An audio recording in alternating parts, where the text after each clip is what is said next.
I had to carry her to the ambulance and take her to the hospital. Those are the kind of moments that you just never forget. I actually said, Joe, our lives have changed forever. It's like I'm having a really bad dream. I'm thinking maybe I do have something that is really serious. Maybe I do have a weird illness that I'm dying from. Next, two medical mysteries that defied the experts. 5-year-old twins Alexis and Noah Beery have struggled all their lives with a mysterious array of symptoms. But as their parents Joe and Retta look on, they suddenly begin to deteriorate, and no doctor can tell them why. I expected the doctors to have an answer, and there wasn't an answer for a long, long time. John Rogan suffered 2 seizures in one night. His wife, Jordana, rushed him to the emergency room. But while waiting to be seen by a doctor, John's body started to crash again. They had him hooked up to some heart monitors, and he had another seizure. The nurse was freaking out because his heart stopped when he had the seizure. He flatlined on the monitor. It was very frightening, the whole experience, but I kept saying to myself over and over again that it was something that I ate. They kept me in intensive care for 3 days, and they ran a EEG test on me, an MRI, and an EKG, and they could not find out what was wrong.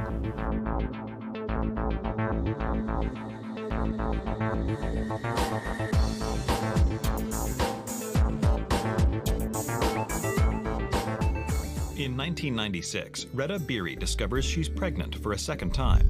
Retta and her husband Joe already have a 2-year-old son named Zach and are thrilled to learn they're having twins. On December 16th, Noah and Alexis are born. When I first saw Noah and Alexis, I was overjoyed. I was thankful they were healthy. I held Noah first and then Alexis, and it was just a great feeling. It was back in December of 2001. It was a Saturday afternoon around about 5, 6 o'clock at night, and I started to actually make dinner. And about 15, 20 minutes into the dinner, I had really bad stomach pains. I went upstairs to lay down in the bed, and I started to feel nauseous. I started feeling sweaty. You know, I had a weird feeling. And the next thing I remember, I was on the bathroom floor. I was downstairs watching TV, and I heard a bang. So I went upstairs, and he wasn't in the bed. I went into the bathroom, and he was laying on the bathroom floor. And I was like, what happened? And he was like, I wasn't feeling good. I thought maybe I was going to throw up. And he said, I think I passed out. So she stayed with me for a while, and I was continually going back and forth to the bathroom, to the bed, to the bathroom. But I was vomiting a lot. I didn't know why I was vomiting, so the first thing I thought of was that I might have had food poisoning. Then after a while, I lay back in bed, and I told her I felt fine. So I went back downstairs, continued to do some dishes, watch some TV. About 30 minutes went by, and the same feeling started to happen again. So I got out of the bed, I opened the bedroom door, and I called my wife, Jordana. And I heard a crash, and I thought he was dead. I thought he was dead because he was completely gray, no color in his face at all. His eyes were wide open, staring at the ceiling, and I just grabbed the phone and just dialed 911. And when I was on the phone, he actually started to have a convulsion with his eyes roll back in his head. He makes some groaning noises, and it's like a grand mal seizure. His hands kind of, curl up, all of his muscles tense. All of the color went out of his face. And all I remember her saying is that he's 37 years old, and I try to wake him up, and then I realize she's talking about me. Retta and the seemingly healthy twins are discharged from the hospital the very next day. Everything was just picture perfect. And then we brought Noah and Alexis home. Life changed from that moment on. They cried nonstop that whole first night. The twins don't stop crying the next day or the day after that. Crying was horrible. At night they'd cry, in the morning, in the afternoon. After weeks of relentless crying, Retta takes the twins to the pediatrician, where they are diagnosed with colic, a condition in which an otherwise healthy baby cries or screams for extended periods without any discernible reason. Their pediatrician told me initially that colic could last for about 3 to 6 months. And as we hit the 6-month mark, she told me in rare cases it could last 9 to 12 months. 1997, I will always remember as probably one of the worst years because for the most part, Retta or I were up and awake 24 hours a day. On top of the nonstop crying, the Beeries noticed that the twins are also having trouble keeping down food. Noah and Alexis were both throwing up about 3 to 6 times a day. When they threw up, especially in Noah's case, it wasn't just the little spit up that you would get from a normal infant. His whole stomach would empty. John Rogan suffered 2 seizures in one night. His wife, Jordana, rushed him to the emergency room. But while waiting to be seen by a doctor, John's body started to crash again. They had him hooked up to some heart monitors, and he had another seizure. The nurse was freaking out because his heart stopped when he had the seizure. He flatlined on the monitor. It was very frightening, the whole experience, but I kept saying to myself over and over again that it was something that I ate. John was admitted to the hospital. They assigned us basically a neurologist because he'd never been to one before. They kept me in intensive care for 3 days, and they ran a EEG test on me, an MRI, and an EKG, and they could not find out what was wrong. One of the neurologists that I had told me that it may have been a bad migraine. What kind of a migraine would make your heart stop? That was the only diagnosis that we were given, and he pretty much was sent home with prescription strength Advil. Since the twins seem to be gaining weight and appear otherwise healthy, the doctor tells the Beeries not to worry. But at 9 months, they still haven't slept through a night and are throwing up virtually all their food. The doctors still can't explain it, but by then, the pediatrician has become more concerned with another alarming symptom. At 9 months, a typical child should be able to crawl and sit up. Noah and Alexis were not rolling over. They were not able to lift themselves up with their arms. They were certainly not crawling. Baffled, the Beeries pediatrician refers them to a pediatric neurologist. The first time the neurologist saw the twins, he called them floppy. He definitely agreed that there was something wrong. The neurologist orders an immediate MRI, but the scan requires absolute stillness, so he decides to perform it only on Alexis, since she seems to be more floppy than Noah. When we got the MRI results back, it showed that there was no concern. But only a few days later, something happens to Alexis that absolutely terrifies her parents. It was a Saturday morning. We were in the living room, we were playing, and I looked at her and I could tell something was wrong.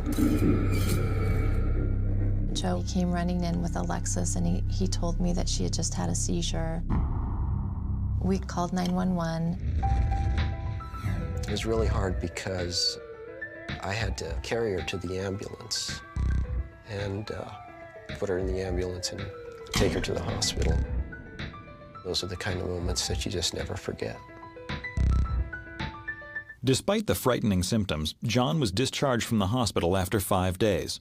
His doctors didn't think it was anything serious, and his family tried to put it behind them. We had no idea what was going on, but we did feel that it was something he ate, that it was food poisoning or something like that. Because we were kind of hoping that this was like an isolated incident, kind of a freak thing, and that hopefully it was never going to happen again. John's life went back to normal for the next 11 months. But then one night, he began to feel sick again.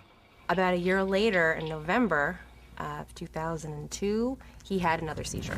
At the hospital, an emergency CAT scan of Alexis's brain comes back normal, which isn't uncommon with seizures. The neurologists were still at this point uncertain as to a diagnosis for Alexis, but they started her on seizure medication. We were very, very concerned. It was then that we really started looking for an answer that the doctors weren't giving us. At 2 years, you could clearly see the difference between Noah and Alexis. Although Noah still threw up all the time, he was walking and he looked like a typical child, whereas Alexis was definitely not. Her arms were curled up in front of her. Her eyes would roll up into the top of her head. And she could still never sleep through the night. When you saw her, you would look at her and say, that's definitely a little girl with problems. I could feel my body going somewhere. I don't know how to describe it anywhere else other than I know that, like, I'm gonna have a seizure. I know I'm gonna pass out. I said, John, are we going to the hospital? And he was like, no, we're not going to the hospital. I'm not going back to the doctor. John always, because it only happened once a year, he felt he was in control of it because it wasn't happening that often. In my mind, I said to myself, it's food related. It's just like last time. John tried to watch what he ate and hoped the problem would go away. 1 year later, he was feeling fine and the Rogans were expecting their first child. While Jordana was in the first stages of labor, John was excited, but anxious. About 6 o'clock at night, I had asked if I can go get dinner before the kitchen closes. And the doctor said, oh, she's not going for another 6 hours or so, you have plenty of time. I'm only down there 5 minutes, and I hear them paging me. Mr. John Rogan, please come to maternity. I found out that I was going to be having an emergency C-section, and John's down in the cafeteria. So I try to get back to the room, and the elevators are like extremely slow. So then I said, all right, let me take the stairs. I go running up the stairs, but they lock it from the inside. So now I can't get into maternity. To me, this feels like an hour. And he starts to freak out. So by the time he got upstairs, he was sweating bullets. I started to feel sick, I started to feel nauseous, and I'm like, oh my God, I don't want to have a seizure here. And even the doctors noticed, John, are you okay? John, you don't look good. And now my poor wife's ready to give birth, and she's asking me, am I gonna be all right? The Beeries decide to go back to square one. And a new set of MRIs is ordered, this time on both twins. Just like the last time, Alexis's comes back normal. But when they look at Noah's, they can't believe what they're seeing. It showed brain damage in his ventricle area. It's basically spots around the ventricles of the brain, which is common in children of multiple births. Sometimes, with multiple births, one or both of the fetuses doesn't get enough blood flow to the brain, causing the nerve fiber around the cerebrospinal fluid-filled ventricles to die. This condition is a form of cerebral palsy, a catch-all term referring to brain damage that affects movement and muscle control. They basically associated Noah's diagnosis with Alexis and labeled them both with cerebral palsy. It was a relief to a degree because now we had something to grab onto that would allow us to go off and work with it. The mystery was gone. And there's good news that comes with the diagnosis. The neurologist assures the Beeries that cerebral palsy is a non-degenerative condition and that with intense physical therapy, the twins will make tremendous progress. We knew that cerebral palsy wouldn't get worse, so they could only get better. Over the next 2.5 years, life for the Beeries revolves around the twins' physical therapy and doctor's appointments. We kind of moved into a world of our own in which we had to manage our lives differently. Initially, it looks as though the therapy is working, for Noah at least. Noah was improving. He was still drooling, and he was still throwing up every day of his life. But by the time he was 4 years old, Noah looked pretty much like a typical child.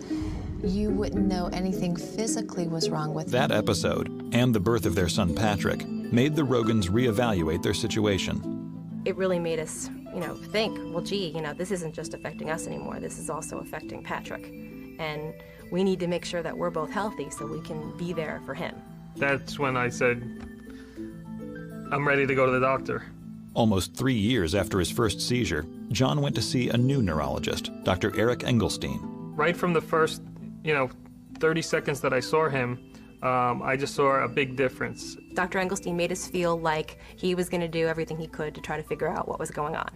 It's not infrequent to see someone with symptoms like John had. Anytime you hear someone losing consciousness and shaking, certainly a seizure comes to mind. I went for an MRI, I went for the EEG again, I went for an EKG. Well, the tests were normal. The MRI was normal, as is not unusual in someone who really has seizures. There just wasn't any obvious cause in his case. Dr. Engelstein had told us that they're actually called idiopathic seizures, and you don't really know why you have them. Dr. Engelstein prescribed a powerful anti-seizure medication. But for Alexis, the therapy doesn't seem to be nearly as effective. Alexis was struggling to walk. She would fall down a lot. She wore a helmet to protect her head. She was still very floppy. Her eyes would roll back up in her head and she couldn't bring them down. She never slept through the night. And soon, Retta and Joe begin to notice another strange behavior in Alexis. When Alexis would wake up in the morning, she was able to function at a much higher level, but by 10:30 or 11 o'clock in the morning, she simply could not function. Then, when the twins are nearly 5 years old, all the Beery's hopes for Alexis are shattered. Alexis just kind of regressed and went backwards. And it was scary seeing her get worse. She seemed to be losing more and more of her ability to walk. Cerebral palsy's not supposed to get worse, and she was clearly getting worse. For the first time in 2.5 years, Retta begins to question the cerebral palsy diagnosis. I came across an article that talks about the disorder that is often misdiagnosed as cerebral palsy, but it's treatable with a medication. And one of the common threads in this other disorder that separates it from cerebral palsy is how the patients function at a higher level in the morning or after sleep. And as the day goes on, they become more debilitated. I was laying on the bed reading, and Retta walked up to the side of the bed with a piece of paper. And she was almost crying. And I said, "What's wrong?" And she handed me this piece of paper, and I read the article, and it still gets to me today because the article could have been written about Alexis. The very idea that Noah and Alexis had something that was treatable was beyond anything that we had ever hoped for or dreamed of. Retta immediately emails Dr. John Fink, the neurologist mentioned in the article. The next morning, they're surprised to find there's already a reply waiting in their inbox. He and I went back and forth with emails. I asked him, is there any way that you can see Alexis? And about 5 or 6 more emails into it, he asked if we could bring Noah and Alexis out to Michigan. And I said, absolutely. But John didn't like it. I just, myself and the medication, just never agreed. I noticed a change in his personality. I couldn't think. I was sending emails out to the wrong people. I couldn't concentrate. I would start a sentence and not finish the sentence. John had expressed some frustration with the first drug I gave him, and I switched him to something else. He did a little bit better on that one. They had to change his dosage a couple of times, but he still had times where he was just tired. He felt wiped out. Like, for instance, at his 40th birthday party, he was so out of it. He just was not himself at all. He was like a stranger, in a sense. It was terrible that I even said, I think I'd rather be off the medication and take a chance of having a seizure than to be on this the rest of my life. John stayed on the medication and remained seizure-free for almost 5 months, when one day, the crippling feeling came back. And so now here I am having a seizure while I'm on seizure medication. When John told me that he had another episode now, and this was on medication, on seizure medication, this was disturbing. One thing that I had noticed is that when he has the seizures, all the blood drains out of his face. He gets pale as a ghost, gray. And when you hear that someone looked pale or gray or blue, it makes you think, well, maybe there's a circulation problem. I had a question if maybe these are really seizures. And Dr. Engelstein pretty much says, well, you know what? I don't think it's anything neurological, and I don't think there's anything else that I can do. Dr. Engelstein referred John to a seizure specialist at NYU Medical Center, Dr. Orrin Davinsky. John's case, there were several red flags. The biggest one was that his episodes would occur out of sleep, they were associated with nausea, and there was a clear relationship between him getting up out of bed, being nauseous, followed by a loss of consciousness.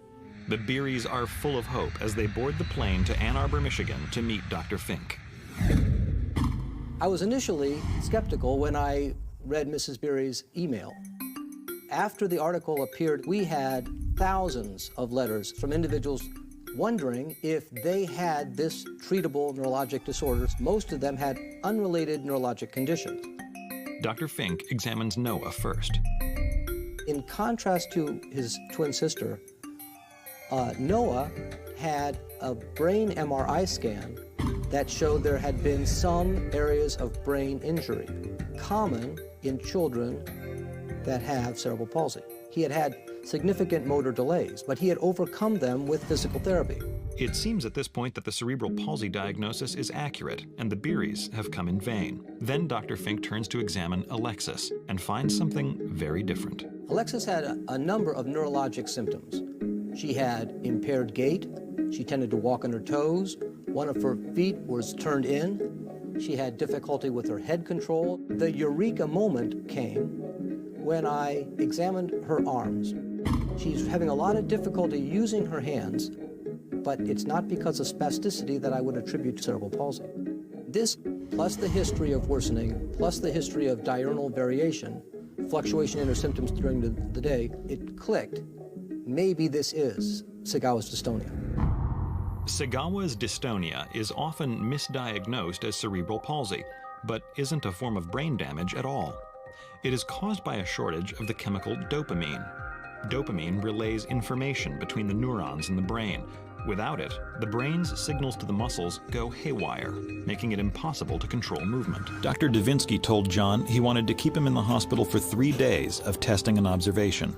Now I really started to worry, is it something, do I have a brain tumor, or there's something that they didn't see when they did the MRIs, but maybe I do have a weird illness that, that I'm dying from. On the second day, Dr. Davinsky scheduled a tilt test. And I didn't know exactly what a tilt test was. If I had to describe it, it would be if I was like laying flat on like a stretcher, and then they would bring the stretcher up about at an 80-degree angle. And, I feel like I'm almost standing up about a foot off the floor. I'm talking to the doctor and the nurse. All of a sudden, I said, I'm starting to feel a little nauseous. And that was the last thing I remembered. The next thing I know, I wake up and I had a seizure. And when he had the seizure, he freaked out all the doctors and the nurses that were in the room because his heart stopped, just like it had when they had him hooked up to the monitors in the emergency room the first time. I've sent hundreds of patients for this test, and I've had scores of these tests be abnormal. I've never had any patient who's had their heart stop during this test. They had told me that that the whole seizures is related to my heart. John had a cardiac arrhythmia, a potentially deadly disturbance in the regular rhythm of his heartbeat. Periodically, his heart rate would drop so low that it would actually stop beating. This caused reduced blood flow to the brain and episodes that resembled brain seizures. Sagawa's dystonia is very rare. Some estimates are at 1 in 2 million have Sagawa's dystonia. We think it's probably higher than that because we think there's a lot of undiagnosed individuals. Sagawa's is so rare, there is still a lot the doctors don't know about its effects. The only way to determine whether or not Alexis has it is to give her a dose of a drug called L-Dopa and see if her symptoms go away. When we administer the chemical L-Dopa, the body converts it into dopamine.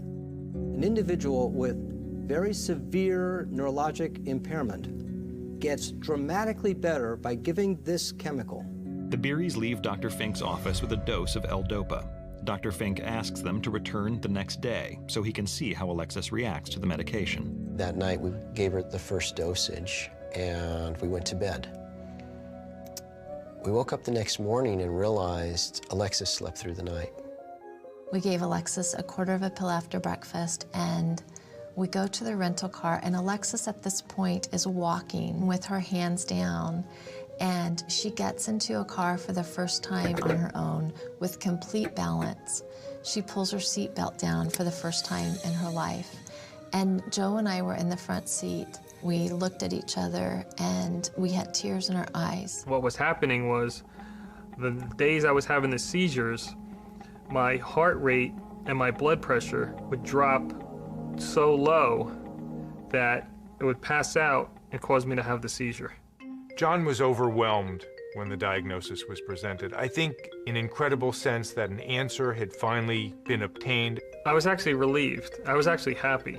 John's doctors were also happy to have diagnosed a case of cardiac arrhythmia with such strange symptoms. A true seizure occurs when there's an abnormal electrical discharge in the brain, resulting in the shaking or whatever the symptom happens to be. This kind of seizure that was occurring in John was not because of an abnormal electrical discharge, but just because there wasn't a blood supply momentarily to the brain. But the result looks the same. Occasionally, in a case like John's, the symptoms really overlap dramatically. And it's extremely hard, even for a physician who would witness the episode, to separate them had they not known the context in which they occurred. Dr. Davinsky recommended that John have a pacemaker installed to regulate his heartbeat. The next day, the Beeries take Alexis back to Dr. Fink's office, where he examines her again. Alexis had a very rapid improvement. Her ability to walk was dramatically improved within 24 hours. Her head control was much improved. Her ability to use her hands, her speaking was much improved within the next day. Dr. Fink told us that it would be black or white, and when he saw her, he said, she definitely has Sagawa's dystonia. Most physicians are not familiar with Sagawa's dystonia, and so they misdiagnose it as cerebral palsy. Not treated, Sagawa's dystonia can be disabling, and that disability can be extreme. It's ironic, but it seems the twins have been battling different conditions all along. Now that Alexis has been accurately diagnosed and is getting treatment, the family heads back to Arizona, ready to begin a new life. The months pass, and Alexis gains control of her body.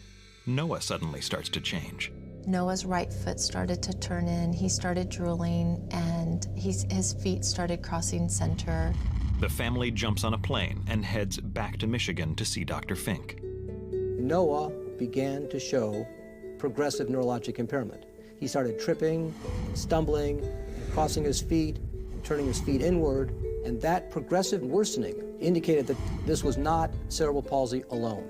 When I re-examined him, he had evidence of dystonia affecting his legs. The brain damage on the MRI proves that Noah definitely has cerebral palsy, but it's possible he may also have Sagawa's. There's only one way to find out for sure. We put Noah on the medication that Alexis is on, and he stopped throwing up. His foot straightened out, and he stopped drooling.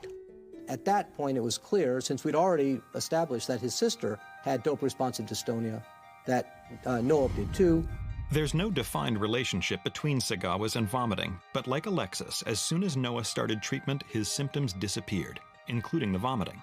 To stay healthy, the twins will take L-Dopa for the rest of their lives.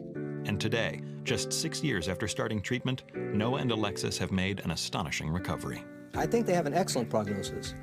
I think that they will continue to have sustained benefit from taking this medication, L-Dopa, on a daily basis. Noah and Alexis today look like typical kids. They are in a regular classroom. They're doing really great academically. They're involved in whatever sport that they want to do. He looked immediately better, and I don't even know if it was so much from the pacemaker, but I think just that the weight was kind of lifted off his shoulders. I feel 100% better than I did. I'm not on any medication. I have a lot more energy than I used to have. He knows that he's going to be there to watch Patrick grow up. Despite the early misdiagnosis of John's condition, the Rogans have learned that finding the right doctor can be a lifesaver.